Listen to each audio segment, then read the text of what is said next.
Desde Bogotá, Colombia, les damos la bienvenida a su programa Creciendo Juntos, Familia y Escuela. Familia y Escuela es un espacio de participación para reflexionar sobre el cómo construir ambientes escolares y familiares saludables. Por nuestros niños y niñas y sus familias, pensamos en clave de una cultura de paz que se forja desde la concepción misma de cada ser humano y luego desde sus ambientes más cercanos y cruciales, la familia y la escuela. Bienvenidos. Con ustedes, la doctora Ruth Estela Chacón Pinilla. Bienvenidos a Creciendo Juntos, Familia y Escuela. Hoy con un entorno más natural, pero cumpliendo nuestro aislamiento preventivo. Quiero compartir con ustedes un texto titulado El nido más bello del mundo, de Jairo Aníbal Niño, uno de los poetas colombianos más reconocido y denominado como el poeta de los niños. Jairo Aníbal, en colaboración con el Ministerio de Educación Nacional en el año de 1992, realiza este texto. Érase que se era el nido más bello del mundo. Era tan bonito que parecía una estrella, o una flor suave, o una nube tornasolada, o el pensamiento azul de una bandada de colibríes. La noticia de su existencia corrió por todas partes como un reguero de alas. Si ustedes lo vieran, zumbaba una abeja. Parece una colmena de luz con un sol de miel en los bordes. Es una cama verde jugosa en la que uno podría soñar que ha matado todas sus hambres, exclamó un burro que se las daba de filósofo. Yo creo que ese nido es tan bonito que no debe existir en la realidad. Las cosas tan hermosas como esas son siempre una ilusión, dijo una mariposa de alas escarlatas. No, mijita, le explicaba una mosca a otra, hay que verlo, porque es aún más hermoso de lo que dicen. ¿Han oído esos cuentos sobre el nido más bello del mundo? Indagó una rata que en lo más oscuro de una alcantarilla presidía una reunión de roedores. Estimada Aska, nadie habla de otra cosa, dijo una rata gris de cola roja. Pues yo conozco esa historia desde el principio y les puedo demostrar que es el nido más feo de toda la historia de los nidos, exclamó Aska. Otra rata de afilado hocico y mirada verdosa dijo, me han dicho que pertenece a una pareja de gorriones. Esos avechuchos son tan poca cosa que nadie sabe cómo pueden mantener su vida en pie si son un puñado de plumas y sus patas de alambre. Sería más creíble si se tratara de una pareja de águilas, dijo una rata muy vieja que tenía un trapo alrededor de la cabeza y que se había untado almidón en sus bigotes para que no se le cayera. O si perteneciera a una familia de gavilanes, o de cóndores, o de ratas, exclamó Aska. Los gorriones jamás podrán tener nada que valga la pena, dijo la rata vieja. En ese instante, un deshecho ramo de rosas bajó arrastrado por las aguas. Las ratas saltaron a un lugar más alto y Aska exclamó, tengan cuidado, que nadie las toque, las rosas son muy peligrosas para las ratas. El gorrión se llama Ser y la gorriona se llama Lía. Ambos nacieron en el Parque Nacional y se criaron arrullados por las músicas que surgían en las plazoletas, en los senderos y en los jardines. A Ser le encantan las notas de la banda que todos los domingos inventa un concierto en el kiosco central. A Lía lo que más le gusta son los cantos de los niños y esa música mágica que sale del corazón de los enamorados cuando tomados de las manos conversan en los bancos protegidos por las sombras de los pinos.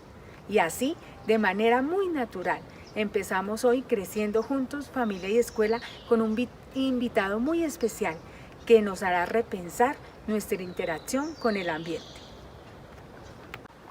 Bienvenidos una vez más a una emisión de Creciendo Juntos, Familia y Escuela. Así como acabamos de escuchar que la gorriona Lía y el gorrión Ser buscaban su espacio, buscaban ese ser en la naturaleza, pues el tema de hoy quiere acercarnos a cómo nosotros asumimos la naturaleza, cómo nosotros asumimos nuestra relación con el ambiente y además cómo en esta época de situación de salud mundial estamos pensándonos en ese sentido. Hoy nos acompaña Arcelio Velasco Rivera, magíster en docencia de la química, docente universitario y profesor de educación media, con amplia experiencia en la formación de maestro, en liderar procesos que acercan a la enseñanza de las ciencias y a la perspectiva del ambiente de manera diferente e innovadora. Buenos días, Arcelio. Buenos días, ¿cómo estás? Muy bien, gracias por aceptar la invitación.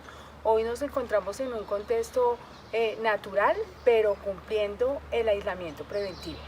Queremos reflexionar con Arcelio acerca de la posibilidad que hay de pensarnos en este momento con relación a la interacción que establecemos con el ambiente.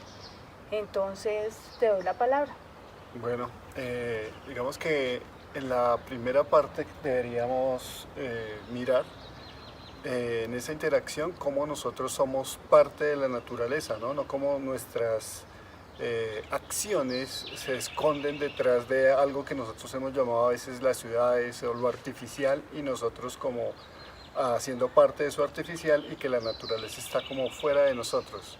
La naturaleza está con nosotros, somos parte de ella y con ella vivenciamos lo que hacemos, con ella convivimos diariamente, o sea, somos otro animal más que lógicamente tenemos la posibilidad de la reflexión, de pensar, de formar culturas y de hacer ciudades como estas, pero que siempre están dependiendo de los medios, de los medios que tienen que ver con el entorno, y que siempre está en relación con los animales, que siempre está en relación con las plantas. En Bogotá, por ejemplo, en relación con los humedales, en relación con los cerros, con sus cuerpos de agua, y dependiendo de todos los entornos que tenemos para sobrevivir, de dónde sacamos los alimentos, de dónde traemos el agua, de dónde digamos nos llega el aire que respiramos, de dónde nos llega la lluvia. Eso es importante. Y en ese sentido, podríamos preguntarnos que no es solo por esta situación que debemos pensar esa interacción, sino en la misma vida cotidiana. Entonces, dicho, somos un animal más dentro de una gran variedad de especies que tiene otro tipo de relaciones, pero que necesitamos vivirlas de otra manera, ¿sí? Y establecer de pronto una vivencia de más fraternidad, de más comunidad con esas especies. Pues digamos, dentro de esas vivencias que nosotros tenemos en la ciudad está como el asombro. Ustedes saben que hay autores, pedagogos, que han constituido, digamos, la ciudad como otra manera de estudio, como otra forma de ver diferente eso que nosotros vivimos en las carreras diarias, en las angustias diarias, pero que nosotros a veces nos olvidamos de que, por ejemplo, si se levanta uno temprano, escuchamos pájaros. Si de pronto nos acostamos tarde, de pronto vemos algunas aves nocturnas, algunos insectos nocturnos, pero a veces nos hemos acostumbrado como que lo vital y lo importante está a veces dentro de los cuartos, dentro de las casas, ¿sí? Dentro de los apartamentos. Los niños a veces, digamos, uno de niño tenía una vivencia de la calle, de estar corriendo todos los días, de jugar con los amigos en el patio, de jugar con los amigos cerca a la casa, en la calle, jugar al yermis, bueno, jugar soldado libertado, jugar muchas cosas que nos permitían el movimiento, la interacción con el entorno. Digamos, vivimos una niñez diferente nosotros, por ejemplo, de acceder a los humedales, de ir a buscar ranas, de escuchar pájaros, bueno, de un montón de evidencias que en el momento a veces las formas de vida que hemos adoptado, a veces por la seguridad, buscando la seguridad, los niños se quedan dentro de las casas, no vivencian eso que está afuera por el miedo, ¿no? Y en ese sí, porque digamos también los contextos han cambiado y se piensa en las seguridades, pero en ese sentido, Arcelio, ¿cómo sería vivir con los niños que ahora tienen otra realidad, que es de pronto el apartamento más pequeño, los lugares de pronto más inseguros, que no deberían ser así porque debemos construir una ciudad para que nuestros niños puedan vivirla? Pero teniendo ese contexto, ¿cuáles serían las propuestas para que ahorita nos pensemos? Porque en este momento de aislamiento preventivo, que ya llevamos en Bogotá y en Colombia más o menos 1 mes y medio de este aislamiento, ¿cuál sería la propuesta para que desde casa pudiéramos relacionarnos y tener una visión diferente frente a la relación con el ambiente. Vamos a cumplir 1 mes y medio ya de aislamiento preventivo en Bogotá y en nuestro país. Y entonces, ¿cómo pensarnos en esa relación ya el pasado lunes? Porque no es quedarnos solamente en el asombro, en decir, veíamos los cerros, los nevados desde nuestra ciudad, unos nevados que están a kilómetros, pero por lo que no hay contaminación los podíamos ver.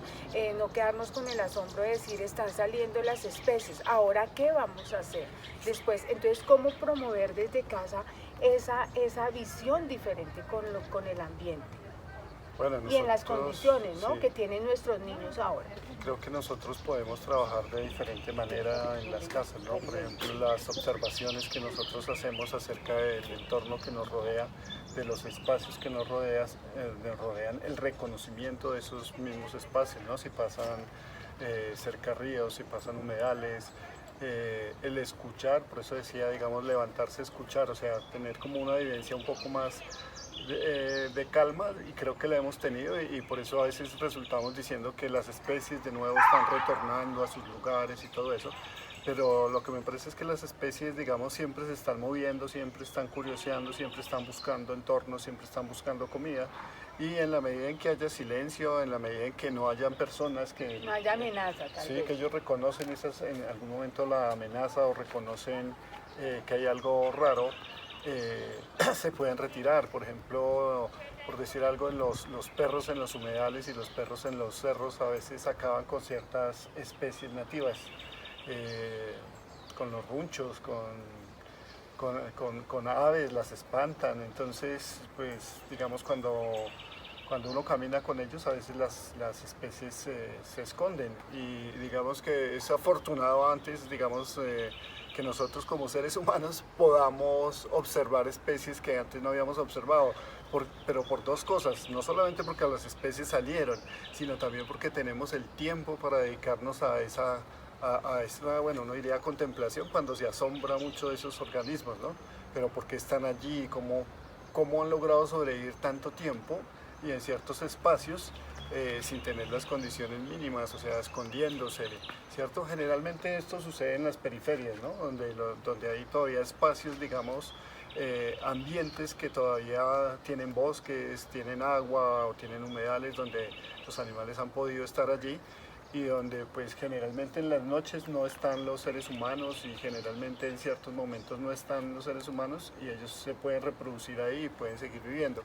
Entonces, lo que uno diría que desde la casa es importante fomentar la observación, ¿cierto? Fomentar el cuidado. A la casa nos llegan muchos organismos, a pesar de que sea lo más árido del mundo, nos están llegando. O sea, uno puede ver a veces en los techos en estos techos que hacen de barro, cómo los musgos llegan ahí, a veces llegan líquenes, a veces llegan helechos, ¿cierto? O sea, y esas semillas vienen desde los cerros, vuelan desde los cerros hasta los sitios donde nosotros las encontramos. O sea, los cerros siempre estarán brindando semillas y organismos y todo eso por la circulación de los vientos, la circulación del agua, a pesar de que, digamos, la ciudad ya haya copado muchos de estos espacios. Entonces todavía quedan, digamos, elementos que nosotros podíamos observar, reconocer, ¿cierto? Crecen plantas a veces en los lugares menos inesperados. Uno a veces pasa por una calle, ve un poste y de pronto creció una planta de maíz en una esquina, donde uno dice, pero ¿y cómo? O sea, digamos, la vida prospera y la vida sigue en muchos sitios que nosotros pensamos que no puedan estar, ¿no?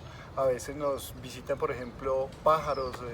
No sé si algunos habrán contemplado, por ejemplo, los gavilanes en Bogotá, que los gavilanes vuelan y parecen que se quedaran estáticos en un sitio, ¿cierto? De pronto contemplarlo, pues hemos cambiado estos paisajes y todo eso, y han llegado especies nuevas, y otras han cedido un poco los terrenos, ¿no? Como los gorriones, las sonotrichas, nosotros los copetones que le decíamos, nosotros los veíamos mucho, y ahora de pronto vemos más otras especies, ¿no? Como el Turdus fuscater, como esta ave que canta bastante y que uno la escucha, pero que a veces uno dice o no se detiene a escucharla. a verla, a ver cómo crecen, por ejemplo, a veces entre los adoquines, entre los pavimentos, pastos, musgos, bueno, muchas plantas y pequeñas plantas que nosotros vemos, ¿sí? Hepáticas, que son, digamos, parecidas familiares de los musgos que uno encuentra en el suelo y que a veces ni siquiera las observa. Entonces lo que yo digo es la casa se debe convertir también en un lugar de observación. ¿En qué época llegan las polillas? ¿En qué época, digamos, entran los zancudos? ¿A qué hora se producen y se reproducen esos zancudos? Por ejemplo, uno dice, digamos, en la mañana a ciertas horas están más los zancudos. En la tarde, por ejemplo, uno dice de 4 en adelante a 6 a 8 más o menos hay muchos zancudos. Hay que cerrar las ventanas porque llegan los después zancudos. Vuelven, ¿no? Porque las golondrinas vuelan en determinados momentos sobre ciertos espacios. Entonces eso tiene que ver con una relación. ¿Qué otras cosas? Tú empezaste ya a hablar de la casa y eso me parece importante en este momento. ¿Qué otras miradas dentro de la casa podemos empezar a trabajar con los niños para mejorar esa interacción que tienen ellos y que posiblemente pues la relación que ellos establecen ahorita es también cargada por los imaginarios que hemos tenido los adultos, ¿cierto? Pero ¿cómo podemos empezar a transformar? Porque la idea es esa, a nuestras nuevas generaciones, a nuestros niños, a nuestros adolescentes que tienen esa capacidad de asombro y esa curiosidad casi que por naturaleza, ¿cómo que permanezcan con esa mirada dentro de su casa? Bueno, precisamente creo que hay que motivar mucho a los padres para que esa curiosidad permanezca, no para que esa curiosidad, digamos, se aplaque como si se estuviera apagando un incendio, ¿no? Porque pues a veces no pregunte más, no moleste más. Entonces, más bien, digamos, cómo esa capacidad de observación, de asombro, surge desde la casa y cómo también, digamos, podemos hacer muchas cosas a nivel histórico y a nivel, bueno, ahorita está de moda lo ancestral y todo eso, pero entonces, digamos, cómo podemos reconectar las culturas, por ejemplo, los abuelos con los niños. Entonces, cómo los abuelos le cuentan a los niños cómo eran los espacios, los entornos, cómo le muestran cosas que a veces el adulto está muy afanado por el trabajo, por todo esto, y los abuelos de pronto puedan. Entonces me parece que la reconexión es una manera importante de volver a la vida, ¿no? De reconocer otra vez lo vivo, entonces volver a reconocer esas generaciones entre unos y otros, vivencias entre unos y otros. Esa puede ser una. Otra también, digamos, recapitular, ¿no? Nosotros también necesitamos volver sobre lo que éramos, pensarnos lo que éramos para ver cómo, hacia dónde seguimos, ¿no? Por ejemplo, el solo hecho oiga, cómo llega el aire que nosotros respiramos, ¿no? Por ejemplo, la mayoría de nosotros pensamos que el aire que respiramos es solo oxígeno a veces, o a veces no nos interesa, simplemente el aire está, ¿no? El aire está, el aire llega, no nos lo han cobrado, no tiene facturas, ¿sí? No vemos eso, ¿no? Y a veces por eso no lo apreciamos. Claro, pero el aire, digamos, el aire se construye con las plantas, con las algas, ¿sí? Nosotros, digamos, invitar a eso, a pensar en lo que tenemos adentro, cuánto espacio vital tenemos, digamos, en una casa, cómo lo podemos mejorar, ¿cierto? Por ejemplo, con la circulación del aire, con la circulación de la luz, ¿ya? En la casa se pueden hacer experimentos, por ejemplo, con hongos, o sea, de observar, por ejemplo, las frutas que a veces se nos dañan, las especies que a veces nos dañan en las cuales se forman mohos, entonces, de pronto una lupa que ya la venden en la calle, antes era difícil de conseguir, ahora es muy barata, les digo en la calle, pero pues ahorita en las misceláneas, en los sitios se consiguen. Sé que está cerrado, pero pues de pronto hasta la tienen en la casa y no la usan. Entonces, por ejemplo, eso, o sea, cómo a partir de eso podemos hacer observaciones, tener nuevas experiencias, ¿cierto?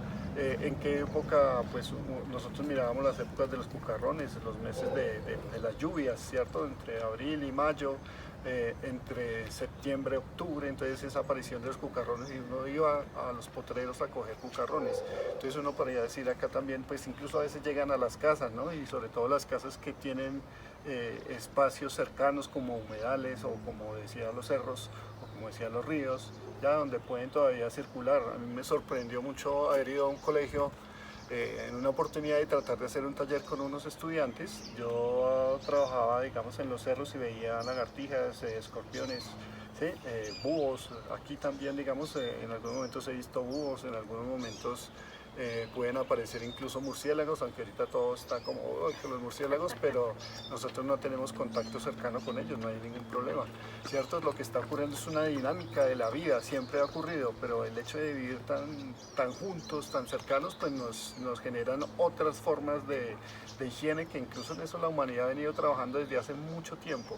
Pero entonces en esto le decía lo del colegio, de que encontré por ejemplo una lagartija en el patio, buscando en las paredes. Entonces en las paredes de los colegios y cerca donde crecen los pastos y eso uno encuentra cochinillas, uno encuentra tijeretas, ¿sí? Encuentra lombrices, encuentra una serie de organismos con los cuales puede, digamos, preguntarse, inquietarse mucho sobre por qué están ahí. Y cuando suceden estos encuentros es maravilloso con los niños, ¿no? Ellos quieren indagar, quieren preguntar, quieren saber por qué está ahí esa especie. Sí, y fue muy curioso porque, digamos, la disciplina a veces no permite ni siquiera observar el colegio, ¿no? O sea, tenemos que estarnos encerrados en el salón, pero nunca creemos que, digamos, en espacios llenos de cemento puede haber vida y seguir habiendo vida, ¿no? Sino que a veces pensamos que, pues, incluso que entre más cementado mejor, porque pues no hay bichos, ¿no? Y a veces los bichos los vemos como sucios, sino como otro organismo con el cual compartimos la vida y en el cual estamos referenciados y situados nosotros.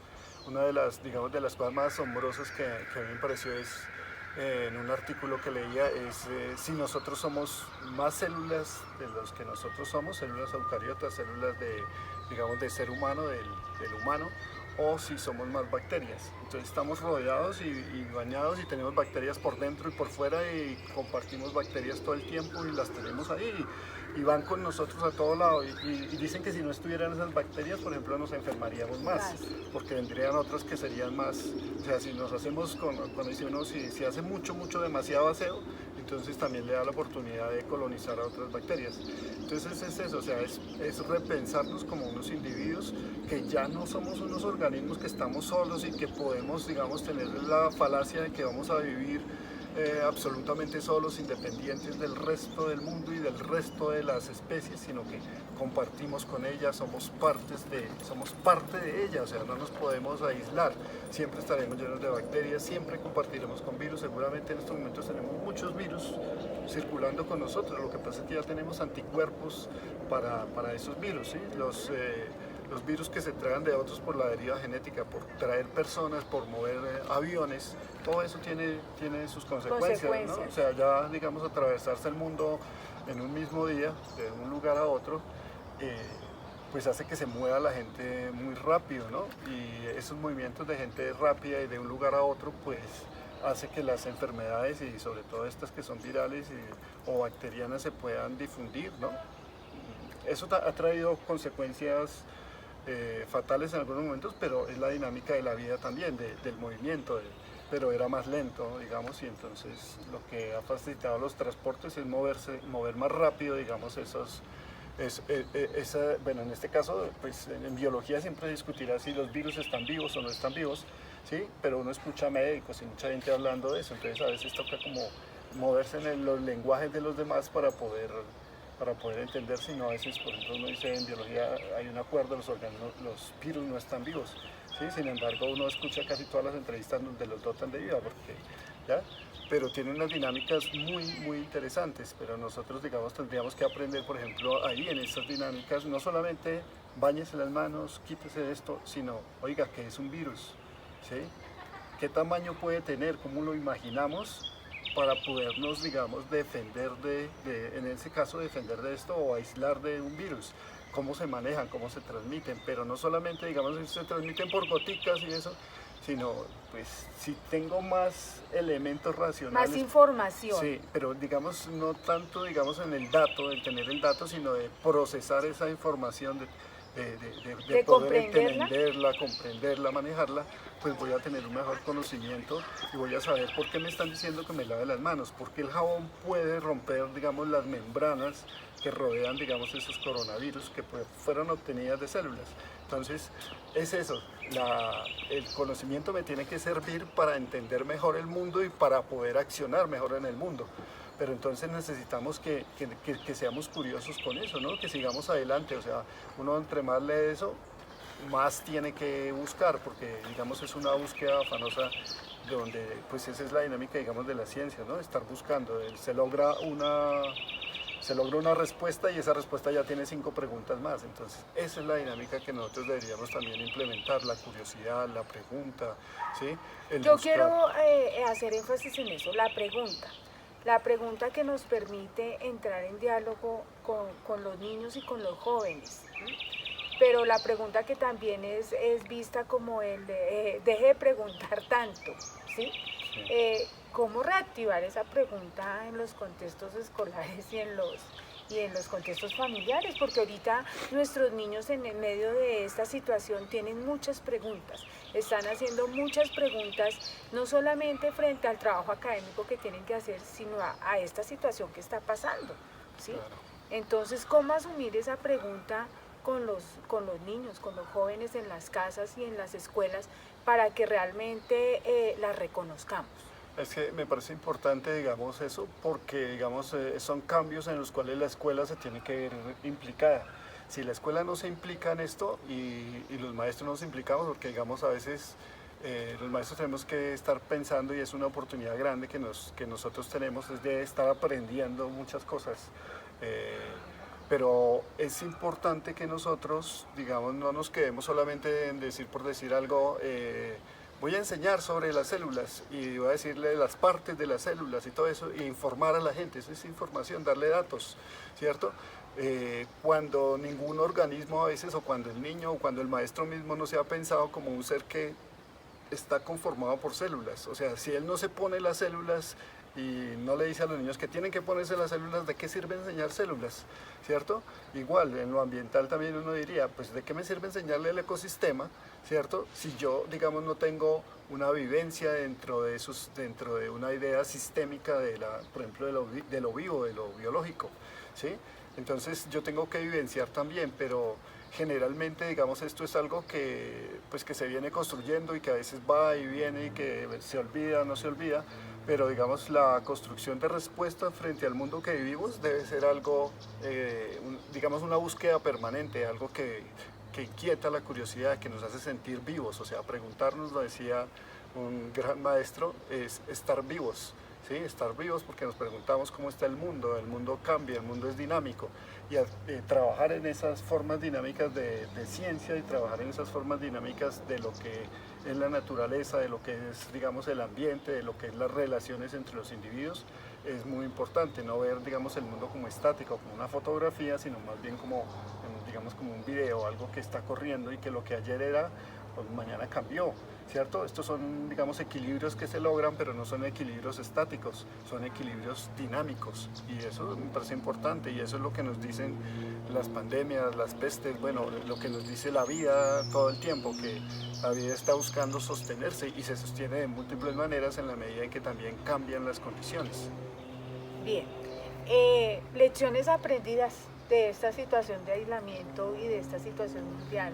Marcelo, ¿qué lecciones aprendidas podemos nosotros generar frente a ya unos días que empezaremos a salir, a reencontrarnos, a ver nuestro ambiente cotidiano y que bueno, el llamado es a que hay que cambiar, pero anoche escuchaba en un programa, nos estamos habituando ahora a la palabra reinventarnos, pero ¿cómo asumir ese reinventarnos y no que se nos quede en el nuevo verbo en nuestra sociedad y digamos que así en esa reinvención generemos una cultura de paz, una cultura de interacción diferente, pero ¿qué lecciones aprendidas acá? Bueno, digamos, yo creo que la humanidad sí ha aprendido en esto del tejido social, o sea que todos dependemos de todos y que todos tenemos que pensar en todos, o sea, en la medida en que, digamos, existe un virus como del SARS-2, ¿cierto? Que se contamina y que contamina a todos y que le dio al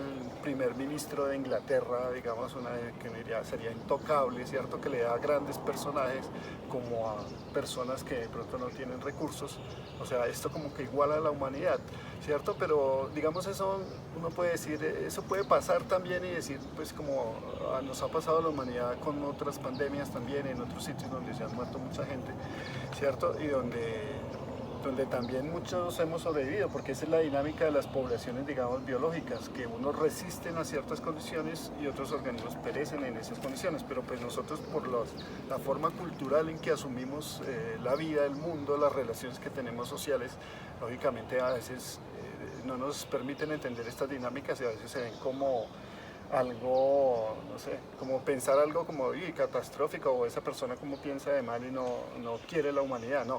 No es en ese sentido que se dice, sino que estamos atados, que nuestros individuos de la sociedad tienen unas implicaciones tanto en el ambiente como en los otros individuos. O sea, cuando para una señora, por ejemplo, del mercado, cuando para una señora que vende tintos, o sea, la extrañamos, o sea, tenemos unas relaciones muy cercanas con nosotros y por eso me parece importante que digamos que reconozcamos eso como otras personas, otros sentimientos, otros sentires importantes, que compartimos con el resto de los organismos, que no estamos aislados, que pertenecemos a una naturaleza y que no estamos alejados de ella. Y que pues económicamente también, digamos, tenemos unas formas de vida que pues nosotros sabemos que tenemos unos límites y que tendríamos que hacer como han hecho muchas otras sociedades, ahorrar, tendríamos que también, digamos, guardar para cuando no tenemos, entre comillas, guardar, ¿cierto? O sea, de qué manera podemos sobrevivir en cosas como en situaciones como esta, pero también digamos que las economías tienen unos límites y eso es importante mirar. Seguramente empiezan las protestas también y empieza, digamos, la ayuda, pero la ayuda siempre pues, no alcanzará para todas las poblaciones. Bien, tú nombrabas algo de lo económico y eso me parece importante ahorita con lo que está sucediendo, es pensar también en cómo yo sé que tú tienes algunos trucos para brindarnos en casa sobre lo económico, ¿sí? De cómo en la economía también entra esa visión que podemos tener acerca de lo natural, de la interacción mejor con el ambiente. Danos algunos tipsitos para irnos acerca de lo económico visto desde el ambiente en nuestras casas. Bueno, desde el ambiente en nuestras casas, por ejemplo, el ahorro del agua. Entonces, a veces abrimos duchas de agua caliente y dejamos que salga hasta que salga caliente y entonces dejamos regar toda esa agua y esa agua está limpia. Y esa agua la podemos emplear en otros usos. Bueno, o sea, todo lo digamos, del agua de la ducha hay miles de consejos para reutilizarla, ¿no? Por ejemplo, lavarse en una tina para que caiga ahí y recogerla para echarla al baño, ¿no? Al inodoro. Digamos, el uso de jabones, o sea, no usar jabones de manera, o sea, el hecho de usar más jabón no implica que vaya a quedar más limpio. Hay unas reacciones de superficie, unas reacciones químicas que se dan en superficie y solamente el agua que toca la superficie, el jabón que toca la superficie es la que está interactuando, esas son reacciones de superficie, y ahí el resto que pase por ahí por encima, la capa que pase más grande, se está desperdiciando. Entonces, digamos, son elementos para ahorrar agua, ¿no?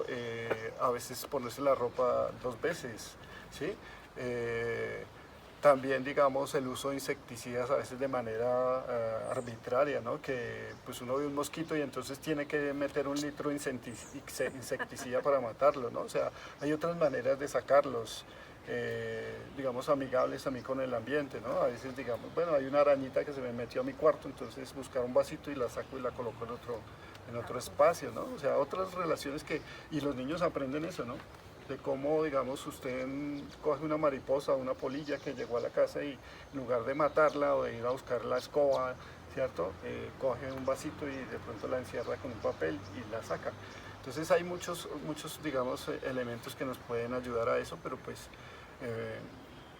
pues digamos, hay muchas técnicas para hacer eso, para hacer insecticidas caseros, para utilizar también para las plantas, digamos, soluciones con ajo, con tabaco, bueno, con otras que pues, nos pueden ayudar digamos, a mejorar nuestro ambiente sin meter más sustancias que nos pueden, digamos, después para sacarlas es más difícil, ¿no? A veces el usar la crema hasta el fondo del bote y no botarla, porque toda esa crema que botamos está ensuciando ese recipiente que se podría reciclar. Y además de eso, pues se gastó más en producirla y tú estás botando también dinero a la basura. Entonces es eso, ¿no? Hay muchos tics que uno podría decir, pero pues ya nos alargamos. Bien, bueno, espero que estas reflexiones hoy en Creciendo Juntos, Familia y Escuela, nos ayuden a construir una relación mejor con el ambiente, pero sobre todo a que nos repensemos ahorita, no solo reinventarnos como palabra, sino a través de la acción cotidiana de cada uno, cómo empezamos realmente esa reinvención, pero una reinvención que nos beneficia a todos, que piense desde lo individual, pero también en lo colectivo. Yo los sigo invitando a todos en sus hogares, que nos sigamos autocuidando y cuidando al otro, y que en la medida que podamos ayudemos a otros que en este momento de situación de salud mundial lo necesitan, y que bueno, ya han tenido que asumir un tiempo de aislamiento y ahorita deben volver a sus labores. Entonces nos vemos en una próxima emisión. Gracias por siempre acompañarnos y esperamos que todo esto que hemos charlado hoy pues sirva de construcción en sus casas y en los contextos escolares. Gracias.